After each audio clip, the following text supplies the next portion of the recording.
You're tuned in to the Keetria Show and listening to SOB, Style of Business, the podcast with your host, Keetria. We aim to highlight the ongoing trek of entrepreneurs and business owners from around the globe, featuring stories that recount their struggles, experiences, and inevitable road to success and self-fulfillment. Welcome to SOB. Hey, what's up, everybody? Thanks for tuning in for another truly fantastic episode of SOB, Style of Business, the podcast. This is Keetria here with you today, and we have a fantastic episode where we're going to be talking about music production, the industry. We're talking to a gentleman by the name of JazzFeezy. He is a music producer and sound designer. His company, JazzFeezy Productions and Publishing, those guys are doing some wonderful things across multiple musical genres. So I just wanted to have him drop in and talk to us about his career and how things are going. So let's get rolling. Hey, what's up, Jazz? How you doing? I am doing absolutely great. How about yourself? I'm doing wonderful. Thanks so much for asking. And also, thanks so much for joining us. We truly appreciate it. We finally got you scheduled. And we're ready to chat with you. So give us a background. Let us know how you got started in the industry and how you're making moves. Well, for me, I was one of those kids that, unfortunately, in high school, I wasn't so romanticized with doing schoolwork. I got the math. I couldn't understand why we're coloring maps and the whole geography aspect. But when I was in high school, I kind of found out in the tail end, it's different down there in Canada. We do a grade system, 11 and 12. Do you guys have junior and senior down there? Exactly. Yes, we do. So I guess you could say the senior or the final 2 years, I just decided I was always listening to music and I was just a fan. And so what ended up happening was and this is obviously many years ago. This is in 2004 or 5. CDs were like the thing back then. They were like the cutting edge of technology. So a lot of younger people are going to be like, CDs, what are those? But in our era, we have let's say 50 Cent's Get Rich or Die Trying. We had and this is when they got Ja Rule out of here, poor guy, but we had these mixtapes that it would literally just be like a whole tape of discs going back and forth. What I used to do is I used to take, I really like this 50 Cent record, and I really like this Ja Rule record that he answered back. So like a DJ, except without having turntables, I would have this program called SoundForge. I would put both songs back to back, and I'd have one cross-fading into another. And the fact that I could do that, saying, hey, I don't need $100,000 system to have the DJ turntables and I can still do the same concept, that's what's kind of segued and kind of got me into doing music to begin with in high school. And then I went to college. I went 1 year. I did really well, but then I just told my dad, I can't do this. Yeah. He helped me put up some of the money with mine. I went to a private school called Harris Institute, which is kind of like the recording academy in LA. They kind of take you through engineering and sound design. I did that for about a year. At the same time, I met Boy Wonder and T-Minus, who back then were doing beat battles. They were just popping off back in 05, 06. And ever since then, I just kept in contact, network. It's kind of like a cockroach. No matter how many times you said, don't do music, I would survive the next year and find a way to find myself to be in the right place around the right players. Exactly. Yeah, and I can tell you haven't looked back ever since because I see that things are continuing to pop off of you and things are happening, as you said. So let's talk a bit about some of the work you've done. I know you've worked with a lot of different artists, indie and major alike, and tell us about, let's get into maybe your first project that you produced and then tell us about your first big project. Okay, so do we want to segue or do we want to talk about, because there was a time when I actually signed to Boy Wonder in 2010 to 2012. The first record I did was a record from Machine Gun Kelly called Running, and they ended up using it in the trailer in the Mandela movie. I think it's called Walks of Freedom. So that was my first actual placement. Oh, wow. Okay. Outside of that, though, when I left, it's not that I left, I just never decided to re-sign post-2012. I wanted to do stuff myself. My first record was off of T.I.'s Paperwork album, and it was T.I. featuring Rick Ross, where literally I locked myself in from 2013 to 2014 till the album was done, and I probably submitted, I would say honestly, maybe about 150 beats. One made it, but that was my first project where Pharrell was the executive producer, and I was just sending a bunch of records for T.I. just for the purpose of, hey, maybe I can get a placement on this record.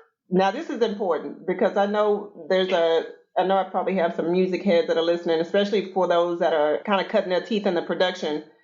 What give us the rundown of how that works. Okay, you get started, you fresh out of college, you get these opportunities with Boy Wonder, you're getting some things done. What does that look like when you are producing tracks, and yet you have like 100 plus tracks, and then, you know, all of a sudden only one of them gets placed? Like, give us the rundown of how that process works. So, depending on, in both cases, doesn't matter if it was MGK or TI, the whole situation would be this. If I was still being signed to Wonder, I would ask him, hey, for Machine Gun Kelly, what is the narrative of the album? What kind of records or what kind of, I guess you could say, inspirations is he pulling from? Mm-hmm. Meaning, does this guy want a trap beat? Does he want something a little more with guitars? Does he want live instruments? And then same with T.I., I would say, to MLK, his DJ, the one I was working closely with, is, you know, what are the feels? What exactly is he doing? And this is an important question that you have to ask. Yeah. What is already on the album that I'm not going to duplicate? Because here's the thing. If he has 17 trap records and he's looking for the pop one, it's better not to do another trap. It's way better in your situation to go try for the pop one that hasn't been created yet.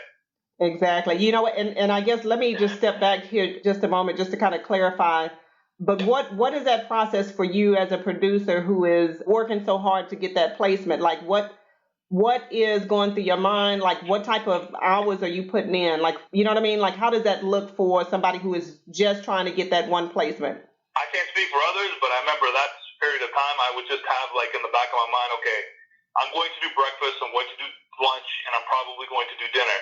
I probably have that in between 4 to 5 hours, so I'm not wasting too much time worrying and thinking about food, because just like anything, we all got to think about how much time we're putting towards eating.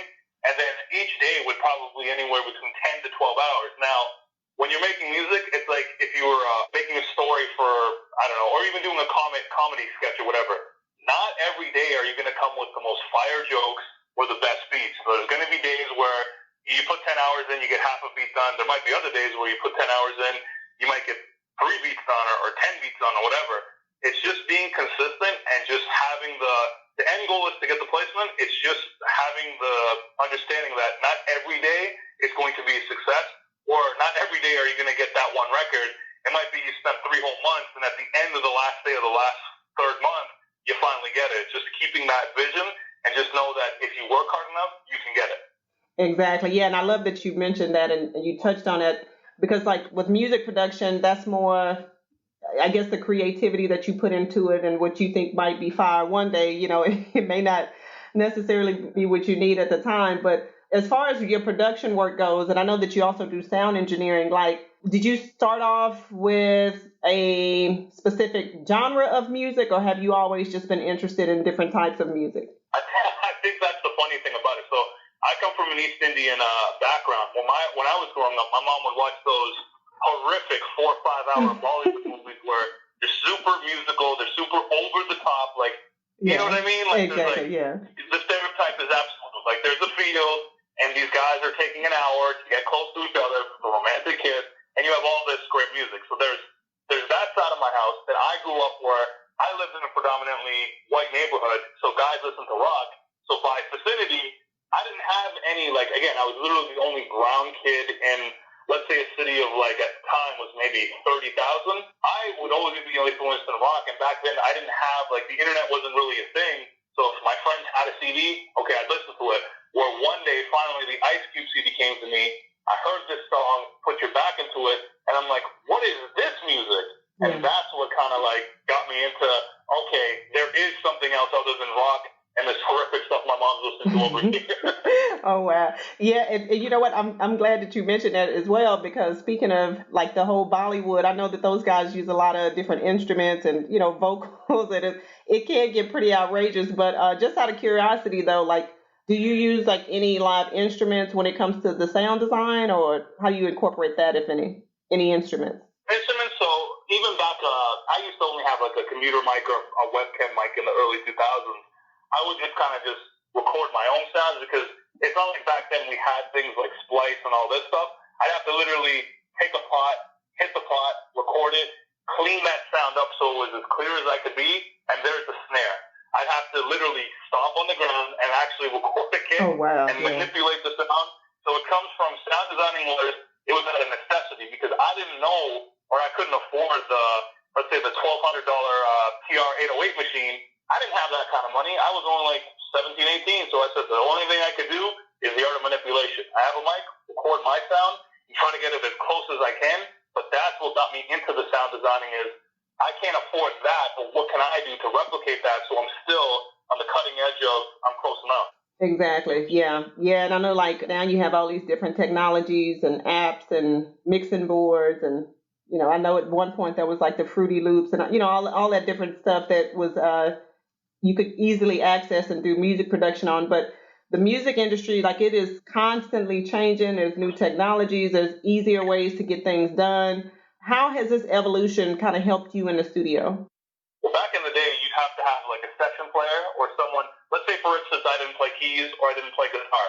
Okay, now I need to go find a gentleman or a female, someone who can do piano, guitar. But now in this era, our phones, we can go download an app that can basically play all your chords and even pretty much play what a piano player would. You could just have the MIDI notes come. You drop it in, let's say, your digital audio workstation, being Fruity Loops, Logic, Pro Tools, whatever. You throw up a piano VST, throw in the notes, and now you yourself are the piano player. Where you have to, you know, you'd have to pay someone $50 to $100 a day just to sit there and play your melodies and do that if you weren't obviously savvy in guitar or piano. So the fact that now you can almost 100% fake everything, it's so hard to tell if you listen to 98% of the music that's on the radio now. Hey, is that a real piano person that's actually doing it, or do they just kind of just like, you know, finesse it to where everyone's thinking, oh, this guy's a great piano player? Exactly. Yeah, that's a bit comical. Yeah, but I definitely know what you're talking about. And I wanted to ask you about memorable moments in the studio. But before I get to that, another thing, too, that I probably should have mentioned earlier, can you give us just an overview of, I know you're a music producer, obviously people know what that is, but give us a rundown of your title, the sound designer. Like, give us an overview of what that is for those of us who might not be familiar. So a sound designer, I guess, some of the stuff, the best way you can kind of describe it, and again, even to the day, people are still trying to give it a true definition, but my understanding would be, if you have absolute silence, and whether you're recording a microphone, whether you're recording a guitar, whether you're recording, if there's something where there's no absolute sound that you're working with, there's no pre-existing files, you go in there, record something on the mic, and start engineering it, adding effects, adding different distortions. At the end of the day, if you end up coming and making your own snare, your own kick, your own vocal chop, you, in fact, are sound designing. And even within music, I'm sure when people think of the record I won, Drake and Khaled and them, that sound, that art, that wah, wah, wah, wah, wah, wah, that never existed before. So that in itself, that is a whole thing of sound design, because you're taking something that never existed prior, and now you're making it the popular sound. And then ever since that record, you can think of how many influences came from that one sound. So essentially sound design is something that's never happened. Like even trap now. Trap's always been around back in the Little John era, but now it's coming back even more, and it's just, people are like, it's going to be over, but every year it keeps being popular. The sound design of trap is just so, I guess you could say, vibrant and so warm that people just want to keep hearing more of it. It just becomes infectious. Exactly. Yeah, no, I definitely agree with you there, Jazz. I mean, it's definitely, it's lively, you know, and it makes you want to move or do your twist or whatever type of dance moves people are doing now. But I can't believe I said twist. That's funny.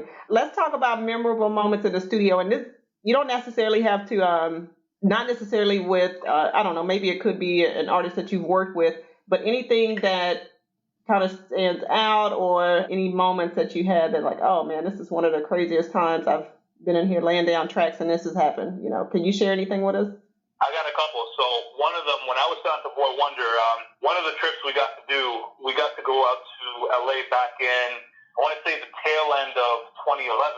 I could be 12. It was one of the years, I don't really remember the exact, but it's when Kendrick Lamar was recording Swimming Pools. And what had happened was, this was kind of funny to me, I had no idea who the gentleman was, but he said, hey, you know where the bathroom is? I go, yeah, it's over there. Okay, cool. I go back in the studio. That same gentleman ends up, T-Minus is going through beats. He hears Swimming Pools, starts writing, cuts the right way.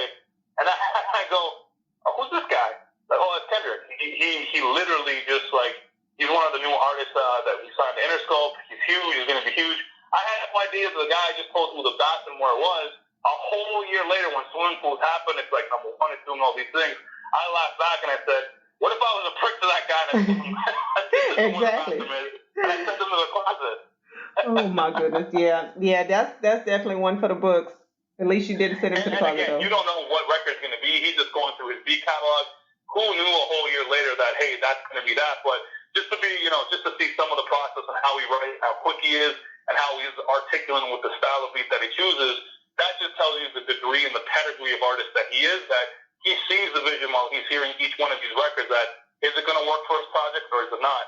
Which is very important for, as you know, in this era, an artist to kind of have their longevity.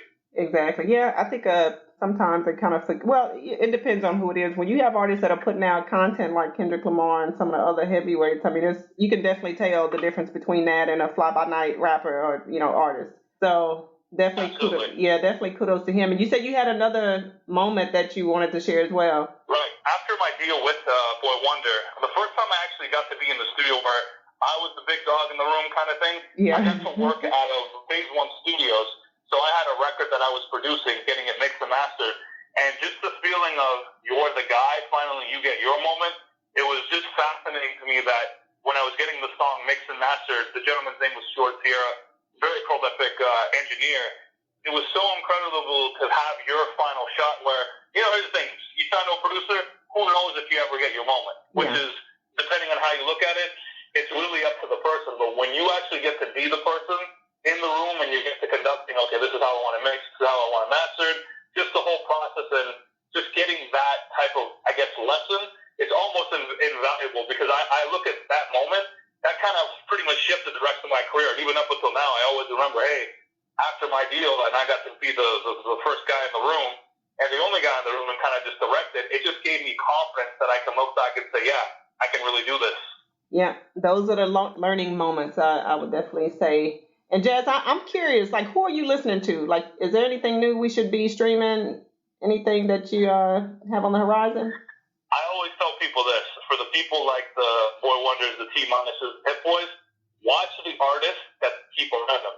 I heard about joining Lucas maybe 2 years ago, and obviously if you heard the recent Eminem album, that guy absolutely destroyed that record. And I'm just thinking, like, now the producers, now that they're kind of becoming the artists, the Murder Beats, the Metros, it's very interesting to see who they keep around them, and when they keep their best beats and they have their own, like, I think it was Metro, he had Offset and Drake on that one record, No Complaints. Yeah. It's really amazing to see the artists now becoming the producers, and that's becoming more of a normal thing. So I would say in terms of that, I listen to a lot of the stuff Murder Beats is doing, a lot of the stuff that Joyner is going to be doing, and just, I don't know, I always just look at what producers and what people they got on the come up. Other than that, I'm just like everyone else. I listen to the top new music or New Music Fridays on Spotify, Rap Caviar, and obviously Viral 50, because it's always just good to see on the other side of the world who's breaking through in China, who's breaking through in Spain, and what's actually coming to everyone's ears kind of now.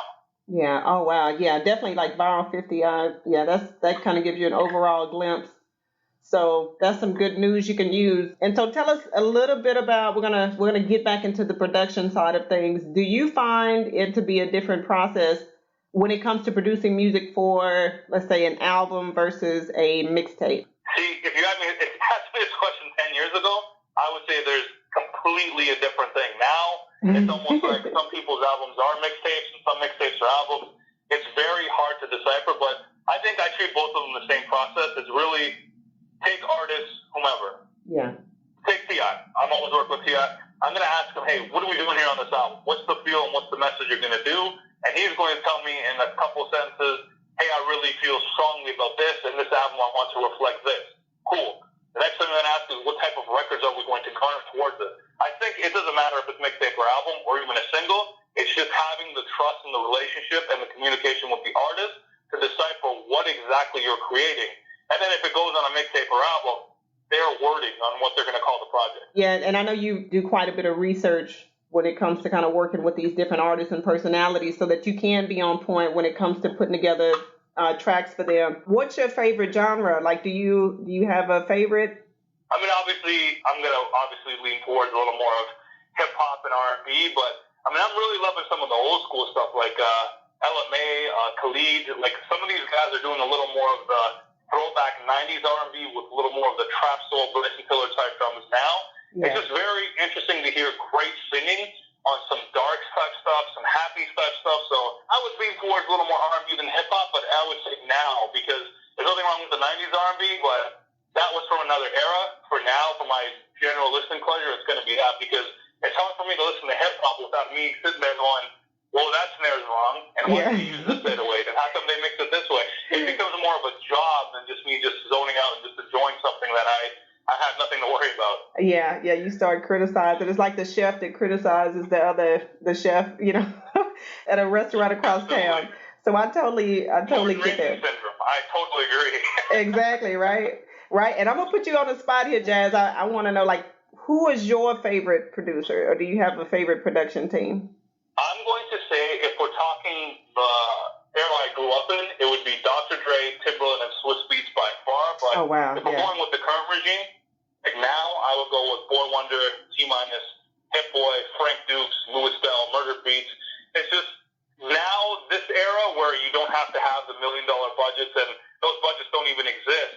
It's just so much more interesting to see that only the strongest beats kind of survive. Because now, if there's no money and people aren't really making that much compared to the 90s, you have to be a lot more, I guess you have to say, creative in the way you make music, where I'm sure if you watch the stuff with Dr. Dre, Swiss, and Timberland, they'll say, I'm in the studio for hours, and you see an engineer, it's a beautiful $1 million studio. Those aren't being recreated by a lot of the guys that are on top now. They're very modest, and it's just the speakers on their laptops or their desktops. Yeah, absolutely. Yep. The beauty of technology, for sure. And who are some of the individuals that inspired you to pursue your career? I know you mentioned your dad supported you when you decided that you were going to, stop attending college or whatever, but do you have anybody else in mind that was influential in getting you started? No, I think that was, again, it was just my own persistence, but I got to shout out Boy Wonder. I've been this whole time. He's kind of given me the whole light and the green light to be kind of signed to him, kind of understand what it's like to be under a top tier producer, and then even just giving me the the freedom to say, hey, do it on your own. It's all good. And we're still blessed today. I still call him and just say, hey, how's it going? And I guess he's definitely a pivotal part. Him and T-Minus, they both played a crucial part. But outside of that, it's just people like the DJ MLKs that are around T.I., people like the Olivers that are around Drake. Yeah. It's just having the people that gave you a shot and just really appreciating their time, because, again, my email or me hitting them up saying, hey, I'd love to send music for T.I., Drake, or whomever, they don't necessarily have to even play it, because how many other people are doing the same damn thing for them? Yeah, you're absolutely right. Absolutely right about that. I guess before we get ready to wrap up here, any upcoming releases that you have? Oh, that's what I meant to. I checked out. You had a couple of. I know you co-produce a lot, and there's some things that you have on Spotify. So that's why I wanted to ask you. Do you have any upcoming EPs or mixtapes or things like that you're working on? Yeah, so a big part of my career, I kind of split it into two segues. Okay. Obviously, the artist side, being able to work with acts like T.I., Drake, Yachty, and a lot of the other artists I was able to work with. The new side I actually was able to discover from 2017 till now is the synth side. So for stuff for TV, film, video games, commercials, now what I'm doing is I'm finding a lot of unsigned artists, because that's the easiest way to get clearance. A lot of people that are very hungry, but their skills aren't the sharpest yet. I'm able to now work with a lot more independent or unsigned people to make the best kind of music to submit for, let's say, like the next year's NBA 2K20 for the video game score, or even doing stuff in Ballers or Empire or Stars. So for now, I'm doing a lot more stuff in the sync world, which is TV and film. So that's kind of the exciting thing. So I can find an unsigned artist and kind of make it JazzFeezy featuring them. So I'm branding myself as an artist, but at the same time, I'm kind of bringing someone else new to the table that normally would never be visible. Absolutely. Yeah, no, because you have some hot stuff on, I've seen a couple of collaborations that you had on Spotify, so that was definitely cool. So before we wrap up, Jazz, let us know, what advice would you offer an aspiring producer? How could they get started? That one, yeah, for sure. So are we talking about they want to just get their first workstation, or are we just talking about someone that is thinking about production or doesn't really know how to go about it? Exactly. Yep, the latter. Yep, thinking about it but doesn't know how to get started. In this era, back then I didn't have that much. There wasn't that much on the internet. In this era, you can literally type in YouTube and type in best programming software for music production. You can type in best mic or most affordable mic. at $100 price range. Depending on your budget and how seriously you want to invest in yourself, I would do tons of research. There are so many reviews. There's just so much knowledge out there, whether it's YouTube, whether it's Google, Amazon, like all the reviews, they'll tell you like, hey, based on this many people that have bought this product, this is what it's going to do. You have to just research and just be absolutely crucial that, okay, if I'm going to pick up Pro Tools, let's say, you have to be absolutely sure that if you're going to go to it, you're going to spend 6 months. You're going to understand you're going to suck for 6 months. You might suck for a year, but after the year, and if you put in your 10,000 hours, whether it takes 2, 3, 6 years to do it, eventually you'll get good. But you can never stop learning, because just because you master Pro Tools, okay, now someone says, okay, we're in a session, we got to do Logic. How do you navigate around another workstation? It's just, you have to just keep learning. And also, the most important thing is, don't expect becoming a basement producer. It's great we can make all this music in our basements, but you still have to get off your butt, go to the labels, go to networking events, meet another producer that, hey, you might do hip-hop, they might do R&B, team up together. You never know when that other person breaks through and you have a bunch of collab beats with them, and now they're like, hey, you know what? This record we're doing together, it might work for this artist. You just have to just keep networking and just be, I guess you just have to be, what's the word I'm looking for? Persistent. Just consistent. Consistent and persistent. You just have to just, without being annoying, just following up with a bunch of people, but showing them, yes, I am very serious about doing music, and showing people that you are very great at communication and you have a great turnaround. Because if you can show those things, you get more and more gigs and get to the spot where you become the person producing for the bigger artists or TV shows or whatever your desire is going to be. Absolutely. Yeah. I love that you mentioned that you have to get out of the basement. You have to get out of the basement and actually do some work, which is good, because it gets you to the next level. All right, perfect. Let's see, JazzFeezy. Let us know where we can find out more about JazzFeezy Productions and Publishing. Leave us your social media handles, all that other good stuff, and any upcoming projects that you have coming out.